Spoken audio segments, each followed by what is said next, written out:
హరి ఓం శివోహం. నా గురు పరంపర పాదాలకు ప్రణామాలు.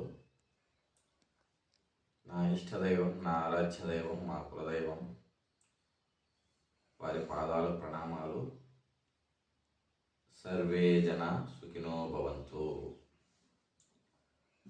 సాధకులు మా వద్ద మంత్రం స్వీకరించిన వారు, అంటే వాక్కు సిద్ధి ఉపదేశం పొందినవారు, వారికి ఏ విధంగా మంత్రం సహకరిస్తుంది, తీసుకున్న క్షణం నుంచి ఎలాంటి ఫలితాలు లభిస్తాయి అనే దానికి సంబంధించిన వివరాలు తెలియచేస్తాను. ఇంకా ఆసక్తి ఉన్నవారు, నేర్చుకోదలిచిన వారు మా వాట్సాప్ నెంబర్కు సంప్రదించండి. మా నెంబర్ 8500557488.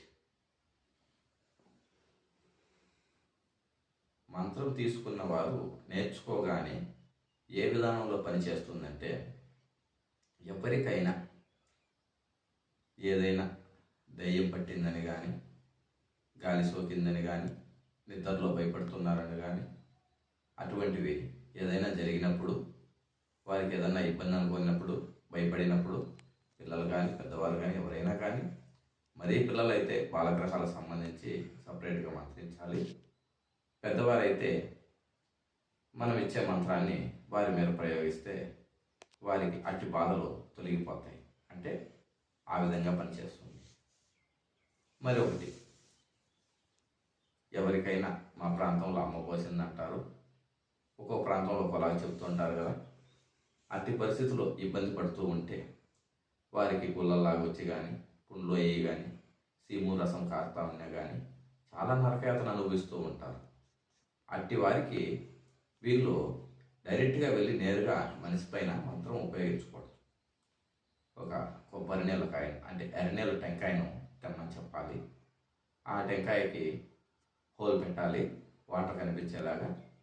చిటికెడు పసుపు, చిటికెడు కుంకుమ అందులో వేసి ఒక కర్పూరం బిళ్ళ ఆ టెంకాయ మీద పెట్టుకొని వెలిగించి, ఏదైతే మేము మంత్రం ఇచ్చామో ఆ మంత్రాధిష్టాన దేవతను మనసులో తలుచుకొని ఇబ్బంది లేకుండా చల్లగా దిగిపోవాలని సంకల్పం చేసుకొని, స్త్రీలకు పట్టి ఉంటే ఆ బాలమ్మకు చల్లగా దిగాలని, పురుషులకైతే ఆ బాలునికి చల్లగా దిగాలని మనసులో సంకల్పం చేసుకొని వారు ఆ మంత్రాన్ని చదువుకొని ఇచ్చి పంపించాలి. ఆ విధంగా ఇచ్చి పంపించిన నీళ్లను వారు ఉపయోగించుకుంటారు తాగడానికి.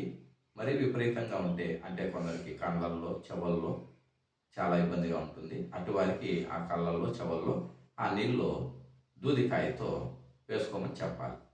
మరి విపరీతంగా ఉంటే కానీ ఆ విధంగా వేసుకుంటే వాళ్ళకు కూడా 24 గంటల్లోపు ఉపశమనం లభిస్తుంది. 24 అవర్స్ లోపుగా రిజల్ట్ కనిపిస్తుంది. 50% రిజల్ట్ కనిపిస్తుంది. నిజంగా దయ్యం పట్టి ఉంటే, అంటే నటించే వాళ్ళు కాకుండా, నిజంగా దయ్యం పట్టడం అంటే ఏది స్వామి, అందరూ నిజంగానే దయ్యం పట్టే కదా వస్తారు అంటారు. లేదండి, కొంతమందికి నిజంగా దయ్యం పడితే మరి కొంతమంది వారి వారి కుటుంబ సభ్యులను భయపెట్టుకోవడానికి నటిస్తున్నారు. అట్టి నటించే వారికి మంత్రం పనిచేయదు. కానీ నిజంగా దయ్యం పట్టింటే ఎలా ఉంటుందంటే, 50 మంది 100 మంది పట్టుకున్నా కూడా అందరినీ వాళ్ళు విదిలిచ్చేసుకుంటారు. ఒంటి చేత్తో మంచాన్ని కానీ దివాన్ని కానీ ఎత్తి తిరగేస్తారు సింగిల్ హ్యాండ్తో. అంటే వారిలో ప్రేతశక్తి అనేది అంత తీవ్రస్థాయిలో ఉంటుంది. అంత తీవ్రస్థాయిలో ప్రేతశక్తి ఉన్నా కూడా, అటువంటి మాత్రమే శక్తి కలిగిన దయమైనా కూడా, మీరు మంత్రిస్తే మీ మంత్రం పూర్తి అయ్యేసరికి ఆ దేహం నుంచి ఆ ప్రేతం, ఆ దయ్యం ఏదైతే ఉందో అది వదిలి వెళ్ళిపోతుంది. ఆ విధంగా ఇచ్చిన క్షణం నుంచి వెంటనే పనిచేస్తుంది. ఏది మంత్రం. ఇంకా ఎక్కువగా కావాలి, మాకు ఇది సరిపోలేదు, మా దగ్గరికి వచ్చిన వాళ్ళు ఎవరైనా ఉంటే వారి సమస్య ఏమని మేమే చెప్పేయాలి, అంటే మానవాతీత శక్తి మాకు చాలా కావాలి, విపరీతమైన శక్తులు కావాలి అన్న వారికి ఈ మంత్రము జపము తపము చేయిస్తూ ఉండగా తను, తన కుటుంబం, తన వంశము బాగుండాలని సంకల్పంతోనే చేసుకుంటూ ఉండాలి. అభివృద్ధి పరంగా మార్గాలు వస్తాయి. ఆ మార్గాలలో మీరు ఏదైతే కోరుకుంటారో వాటిని చూపిస్తారు సమయం ఆసన్నమైనప్పుడు. కోరుకోగానే కాదు, ఆ సమయం మీకు కూడా ఆసన్నం కావాలి. గత జన్మ, పూర్వజన్మ కర్మలు ఏవైతే ఉన్నాయో అవి మనం అనుభవించాలి. ఆ తర్వాతే మనకు యోగమైన, భోగమైన, కీర్తి ప్రతిష్టలైన ఇవి అనుభవించకుండా మనం తప్పించుకొని మనకేదో కావాలి ఈ జన్మలో కూడా దానికోసం మేము పోరాటం చేస్తాం, ఆరాటపడతామంటే కాదు. ఏదైతే మనం అనుభవించాలనో, నారాయణుడైనా నరుడై జన్మమెత్తితే కర్మం అనుభవించక తప్పదు. ఆ విషయాన్ని ప్రతి ఒక్కరు గమనించాలి. ఆ విధంగా కర్మ పరిసమాప్తం అయితేనే మనం కోరిన కోరికలు నెరవేరడానికి అవకాశాలు, దారులు లభిస్తాయి. ఈ విధానంలో చేసుకున్న వారికి ఫలితాలు వస్తాయి. మరి వారు భక్తి శ్రద్ధలతో సాధన చేస్తూ ఉంటే, అంటే మనం ఏదైతే ఇచ్చామో దాన్ని వారు జపించుకుంటూ ఉంటే వారికి దివ్య దృష్టి, మనోదృష్టి, అంటే వారు కళ్ళు మూసుకుంటే కళ్ళు మూసుకున్నప్పుడు దృశ్యాలు కనిపిస్తాయి. ఎవరైనా మీ దగ్గరికి వచ్చారు, ఏదో వాళ్ళ బాధలు వాళ్ళు చెప్పారు కొన్ని, ఇంకా వాళ్ళకి తెలియనట్టు కూడా ఉండొచ్చు. అంటే సందేహాలు చెప్తారు. స్వామి మాకేదో ఒకటి పోతే ఒకటి ఇబ్బందిగా ఉంది, మేమేం చేసినా జరగడం లేదు, మేము ఎంత ప్రయత్నం చేసినా మా బతుకు ఇడికే ఉంది కానీ రూపాయి మిగలడం లేదు, అప్పులు సప్పులు, రుణాలు, బాధలు, కష్టాలు, నష్టాలు, వ్యాపారాలు కానీ, పెట్టుబడులు కానీ, ఏది చేసిన వ్యవసాయం కానీ ప్రతిదీ ఇబ్బందిగా ఉంది.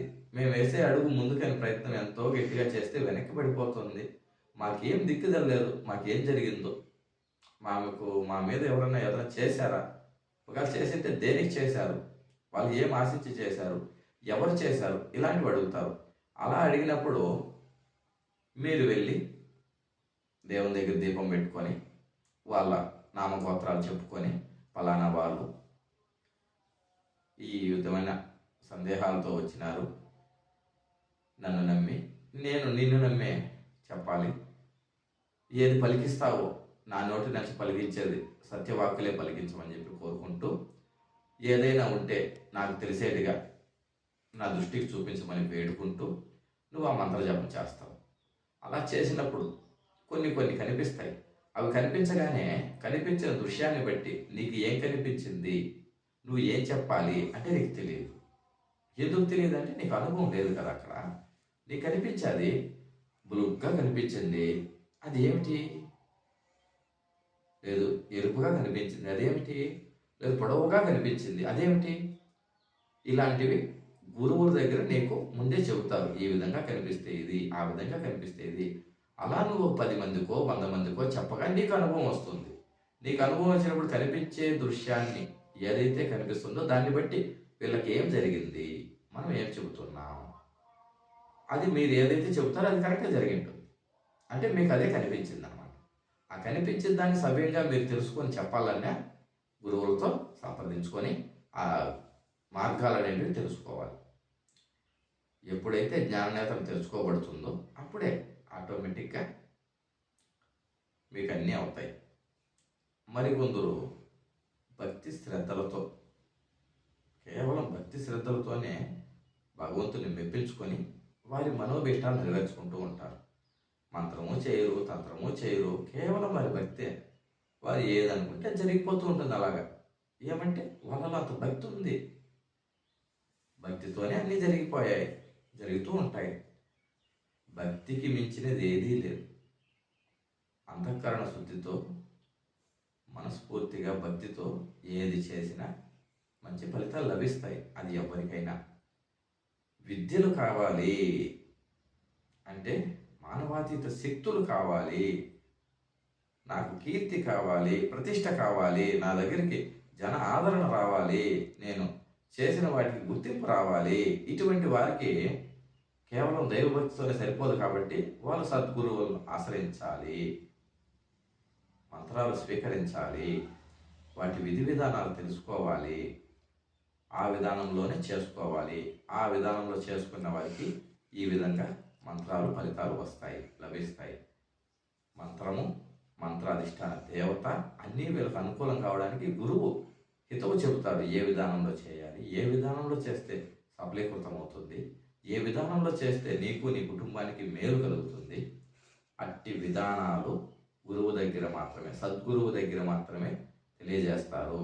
వారి వద్ద నుంచి స్వీకరించి మీరు ఈ విధంగా చేసుకుంటూ ముందుకెళ్ళచ్చు. మరికొన్ని విషయాలు మీరు సాధన చేయగా, అంటే మీరు ఇతరుల మీద ఎవరి మీదైనా ఉపయోగిస్తూనండి, ఫలితాలు వస్తూ ఉంటాయి, వారి బాధలు తీరుతూ ఉంటాయి. అదేవిధంగా మీకు కొన్ని విషయాలు ముందుగానే తెలిసిపోతాయి. అంటే ఏదైనా సమస్య రాబోతుంది అనుకోండి, మీరు ఏదైతే దైవాన్ని ఆరాధిస్తున్నారో, ఏదైతే మంత్రం చేస్తున్నారో అది మీకు తెలియచేస్తుంది. అప్పుడు మీరు గ్రహించాలి. మీ మనసులోకి పదే పదే అదే వస్తుందంటే అక్కడ ఇబ్బంది ఉంది, మీరు వెళ్ళకూడదు. మీరు వెళ్ళాలనుకున్నారు ప్రయాణము, మీకు వద్దు వద్దు వద్దు అని వస్తుంది అంటే మీరు వెళ్ళాల్సిన అవసరం లేదు, వెళ్ళినా మీకు ఫలితం రాదు. అటువంటిప్పుడు ఎందుకు వాళ్ళు ఆ ప్రయాణం చేయరు? మీకు ఆసక్తి ఉందంటే ఉపయోగం లేదు. ఆ విధంగా కొన్ని చెడు కానీ మంచి కానీ జరగబోయేది ముందుగా తెలిసే అవకాశాలు ఉంటాయి. మరికొందరికి మరికొన్ని విధాలుగా స్వప్న రూపంలో దర్శనాలు అవుతాయి. స్వప్న రూపంలో దర్శనాలు రకరకాలుగా అవుతాయి. ఈ విధంగా అయితే మనం ఏమనుకోవాలి? స్వప్న రూపంలో దర్శనాలు, వాటికి వివరణలు మరొక వీడియోలో చెప్పుకున్నాం. ఇప్పుడు మంత్రం చేసేవారికి ఏ విధంగా పనిచేస్తుంది, ఫలిస్తుంది అనేది మనం తెలియజేశాము. ఎప్పటి నుంచి పనిచేస్తుంది అనే విషయాన్ని తెలియజేశాము. ఇంకా ఏదైనా సందేహం ఉన్నవారు మా నెంబర్ను సంప్రదించగలరు. వాట్సాప్ నెంబర్ మెసేజ్ చేయండి. అన్ని ఫోన్లు మాట్లాడలేం కాబట్టి మా నెంబర్ 8500557488. సర్వే జనా సుఖినో భవంతు.